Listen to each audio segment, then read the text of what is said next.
In 2001, Rachel Lehmann-Haupt, a journalist and essayist living in New York City, was on the fast track to having it all: a career, family, and love. Then, at age 31, she broke up with her boyfriend and found herself starting over with a lot of looming questions about her future.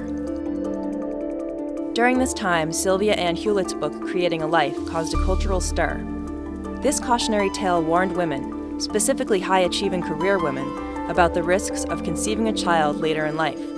Hewlett recommended that women nearing the age of 35 should start thinking seriously about getting married and having kids. Lehmann-Haupt realized she was edging closer to Hewlett's fail-safe age of 35, without a plan to have a baby. At 31, newly single, and for the next couple of years, single and dating, I was very aware of this age 35. It was looming over me with, this pressure to sort of find love and create a family before I ran into the risk of having a high-risk pregnancy. And I thought, this isn't fair and this isn't right, and I think the answer for women to start earlier seems too simplistic. In 2009, Lehmann-Haupt released In Her Own Sweet Time, a candid account of her efforts to reconcile modern love and modern life. And what I wanted to do is I wanted to explain why I thought that it was hard to start earlier, and I wanted to create a new roadmap of all the new choices that we have. Among the many choices at women's fingertips today is the freedom to remain single. As Rachel explains, our marriage and wedding-obsessed society often makes this option difficult. I actually think that the urge to settle down is more socially motivated. I think that there's an enormous amount of peer pressure around getting married, especially among women.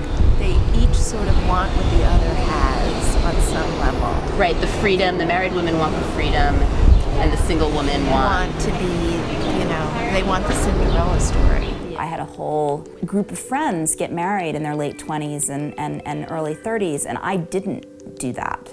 And a lot of those marriages are breaking up now. So how can a woman reconcile wanting it all? A loving life partner, a successful career, and a growing family, all while maintaining her sanity.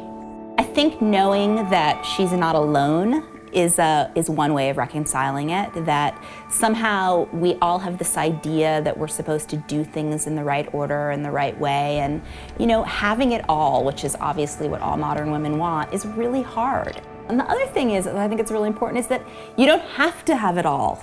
Maybe you decide you want to be a really good writer, and you focus on that, and you have a partner, and you guys don't have kids. The way to do it is to expand your concept of choice.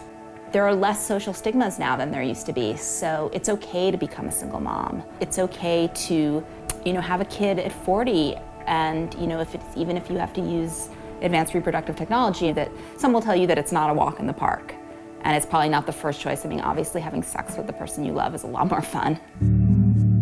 In the chapter, The Sweetness of Doing Nothing, Lehmann-Haupt describes how she was offered the opportunity to do something she hadn't ever considered, and it didn't involve marriage or kids.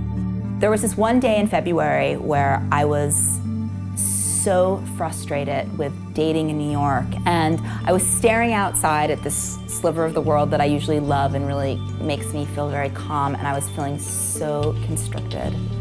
And so I called my friend Molly, and I told her that some friends of mine were going down to Costa Rica. And she said, "Rachel, I think you need to just let go and be still and live your life." What she meant by being still is that I need to remember how to live in the moment again and let go of worrying about the future as if marriage and children are the only routes to becoming a legitimate adult. Maybe a trip to Costa Rica isn't such a bad idea after all. And I mentioned the invitation to Molly. "Go," she says. "Maybe this is my chance to try being still."